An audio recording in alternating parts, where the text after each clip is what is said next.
Well, it is here, the announcement of Season 10 of New World, and I think it might be New World's biggest, best update of all time, with one little caveat. The sad thing is, we're not looking at a video or anything like that, we are looking at just an article, and I'll talk more about that in a minute, but Season 10 is looking truly massive. New zone, new raid, new endgame content, new progression and all this kind of jazz, and once more, it's actually going to be free. Couple of things to note, of course, it's actually coming out on Monday, October 13th, which is when the in-game season ends. It's just unusual that it's a Monday. Normally it's a Tuesday, but that's perfectly fine.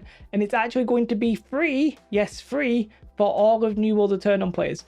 Which means if you're on PC and you never bought the expansion, you can't really do this content because we're actually going to go up in a level, which is another thing that has happened. Now, I'm not going to bother with all the lore. I will say that this image right here is pretty cool. You can see we have effectively a big giant vampire at the back. I don't think he's going to be that big. I'm not an idiot, but you know what I mean? We got vampires, we got werewolves, we got a lady who's looking pretty cool as well. Potentially a vampire. Don't know yet. We also have this screenshot, which looks like it's a screenshot of the new zone. If I'm honest, it's kind of like Brightwood, but dialed up. It's looking beautiful. I actually really like it. Very atmospheric. The leaks were correct. The new zone is Nighthaven, and the season itself is called Season 10 Nighthaven, basically. And I believe that they say Nighthaven's been largely cut off, and it's been headed by a powerful king, which I'm assuming is that vampire. Who does look like that World of Warcraft vampire, but it's fine, it looks cool. Vampires, dark elves, they all kind of look the same. Some extra lore pieces. If you want to read everything, go ahead and do it. It's not a massively long update, but you know, I'm just not going to read absolutely everything. There are also stories though about monstrous creatures that seem to exhibit the qualities of both man and beast. So pretty much I think a lot of the enemies will be werewolves, but the powerful king is the vampire, and he'll probably not be that common. It will not be that many vampires in the game, I would assume. Nighthaven though is shrouded in mystery. Another image here which I've got to say is looking pretty sensational. I actually really like this one. There is a node here, but there's no indication if it's iron or anything like that. I can't really say. And in the article it says it doesn't mention anything about professions going up. That's still a big question mark right now. We do know that there's going to be a new story for the lore enjoyers about the tier of Gaea. Gaea? I think it's Gaea. I'm not going to go into the story too much, but basically it's just going to be, you've lost the tier, you got to go get it. To do that, you'll probably go through the new zone. This is a new image that I hadn't seen before. I don't know if that's the Catacombs or what that is, but this will be where Morgane is, and you'll have to talk to her, and then you'll go through the lands of Nighthaven, right? That's going to be how it is. Then we actually come to something which is pretty damn big, and that's the new game mode, the Catacombs. Now, we had heard, I wouldn't even say rumors, but we'd heard inclinations of what this would actually be, but now we have full-on confirmations. And the first interesting thing is that it's actually for up to 3 players. Now, they say up to 3 players. I think you can enter as a solo or as a duo, but that's just going to be harder for yourself. And apparently there will be matchmaking, so as you're in there, that you'll get match made with more people. But effectively, they say it's procedurally generated dungeons. Now, when it says procedurally generated, I'm not expecting infinite combinations. I think it's going to be like pieces of certain areas that go together, like puzzle pieces, basically, that, you know, fit together and make sense together. And inside those, you'll battle a wide variety of enemies and bosses. It is called Catacombs or Catacombs, depending on who you are. The image that they show is spiders, but they say a wide variety of enemies, so I've got to assume it's more than just that. And inside, you'll actually gain mode-specific power-ups, kind of like Torghast, I think, if you've ever played that. And there'll be resources and currency to get. And then it says racing successfully to exit before the time runs out. So this is going to be a little bit of a speed running mode. As you get further, the challenge and the reward increases significantly after each boss, which is going to be like each layer or floor or room or whatever it is. And then after each boss, it'll be your time to decide, do you want to stay, twist, or do you want to get the hell out and take your loot with you? If you fail, you actually lose the vast majority of your rewards. However, to get to the exit, only 1 player actually needs to do that, and then you all get to keep your rewards. This mode, I mean, it's very simplified here, right? It's very simple, it doesn't show anything that interesting. But I actually think this is really cool, and it's actually going to be added to the end game. This is going to be serious end game content. And do you know what? I really like the sound of it. And then there's no image for this, but it's pretty important. There's going to be a new raid, which is the Isle of Night, which is going to be a 10-person raid, and it's very similar length and format to Gorgon. There's going to be new enemies, 3 bosses, light puzzles between the two, and it's going to be one of the hardest content in the game. Pretty cool. But how does all of this content actually combine?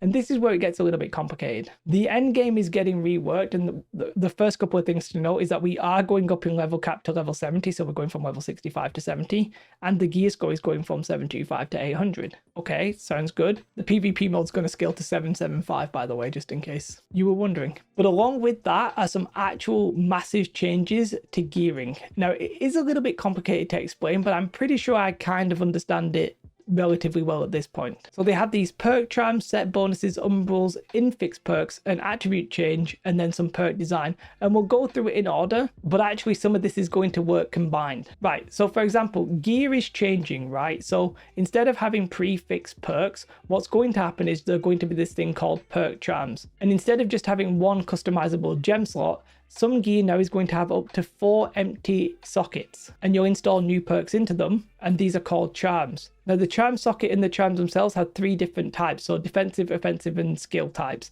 Now, what that means is, I'm going to just say it in colors, but basically, let's say this was red, blue, and green. It could be that there would be red, red, blue, green, or red, red, red, blue. The actual slot itself is going to be one of those types, and the charm itself is going to be one of those types. What exactly these charms are, I'm guessing these are just normal kind of perks, right? And they'll be categorized either defensive, offensive, or skill. But the items themselves, whilst they can have up to 4 of those perks, the actual number of each perk could be different. It's not that it's going to be 1 defensive, 1 offensive, 1 skill, and then 1 extra that's everything, because that doesn't exist. So the gearing itself is already customizable there by the devs. They can decide what they want. They can decide if they want it to be a purely defensive item. Do they want it to be a balanced item with 1 of everything and then a third? It might not even have 4 empty sockets, right? Maybe a purple item might only have 2 empty sockets. There's a lot of variability just in this perk, these perk charms as they're calling them. Okay, that's kind of cool. I like that system. It sounds good. It sounds interesting, right? Then we have something that they're calling set bonuses. Now, we spoke a little bit about this, but to explain what set bonuses is, or are, I guess might be the correct way of saying that. Let's say Frigid Dawn in the game right now, or any item set that has a full on, set of them. Right now, you don't get anything for the added addition of multiple items. So what I mean by that, it doesn't really matter if you were 1 Frigid Dawn or 5. All you get is the item itself. A set bonus would be, let's say you were 2 of them, maybe you'll get an extra elemental damage reduction by 10%. And at 4 at Frigid Dawn, maybe it'll be 20%. Now, it won't exactly be Frigid Dawn, but you're getting the idea of what I'm saying. And the set bonuses are either going to be 2 and 4 like that, or it's going to be 3 and 5. And then they go through the various combinations that you can do to get to 10 items, which is the amount that you can have, excluding a shield. I'm assuming a shield would not have a set bonus, but I don't know that for sure. Also, there's a little typo here because there's 1 extra 2, because that's actually 12 items, and that doesn't make any sense. Now, I think most of the gearing is going to be getting these set bonuses, partly because these are ultra rare sets of gear, and they'll be earned from pinnacle endgame content, Isle of Night, Catacombs, and the PvP track. This is the endgame gear. This is what they want you to farm, and it's going to be ultra rare. So yeah, these will be strong and something you want, and then you're going to be able to mix and match a couple of different sets. Okay, so how do the umbrals fit in? Well, umbrals are a little bit different than what I expected, and if I'm honest, I think the umbrals is probably one of the worst things in this update, or at least conceptually right now. Obviously, I've not played it. I don't know how it's going to integrate, but basically, umbral shards are going to be what they used to be. You'll get them from a wide variety of content. All the gear is going to stay relevant. It's all going to stay viable, and it's not going to be the clunky system at the gyms and kiln, which I kind of like. They're just insulting their old content, but fair enough. Now, what is interesting is that any gear that was gear score 700 can be upgraded to 800, or at least it just says can be upgraded, and we know the max is 800, and we assume the max is 800. Now, I'm going to say right off the bat, do not do that. I don't think that's going to be worth doing, and basically I think it's going to be bait. Now, I don't know that for sure, so just keep that in mind. However, they are capping these umbral shards at 1,000 per week. It's going to be a currency, it's not going to be an item, and that currency, you can only gain 1,000 per week. It has a weekly rate limit to earn it. Well, I assume you can earn 1,000 per week, and it has a cap of 1,000. It technically might be,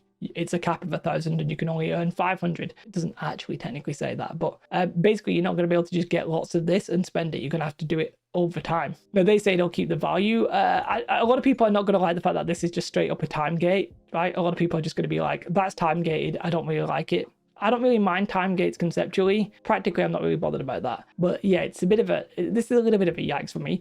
I also inherently don't really like the fact that you could upgrade your gear from 700. Now you might be like, why? Because it makes it less of a soft reset. However, I think it is going to remain as a self reset because I don't think you should upgrade your Gorgon item from 725 to 800.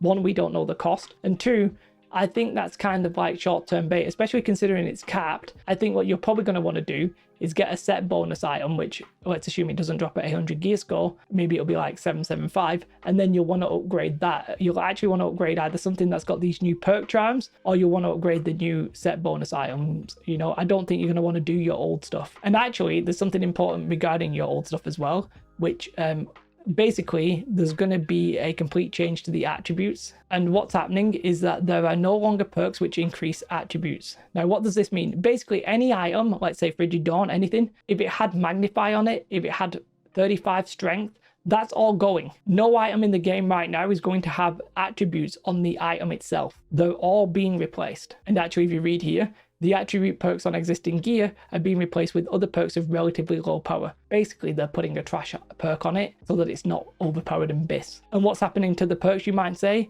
Well, all the other perks, all the other attributes, sorry, I should say, they're going to be on you. As you level up, you're just going to get more attributes. It's not going to be on your gear anymore, which means we're not losing any attributes. You just have to put them where you want them. Now, that might be a little bit of a pain in the backside, but actually, gear set storage loadouts are now going to save your current attribute loadout. So in your gear sets, when you change, it'll be just there saved for you, which is kind of cool because you then don't need to change it based if you get like new items or anything like that. You can get a new sword with a different, well, it won't have a different, it'll have different perks, right? It won't have a different attribute on it. So it doesn't really matter. That's just the build that you want. So you change it once for that build and you're Gucci. I really like the sound of this change, actually. I think this is really good, very positive. In fact, I think I like the whole of this. Apologies if my speech is a little bit weird. I've just finished an 11-hour stream and I'm a little bit under the weather today. Now, there's a couple of extra little ones. Some people are confused here.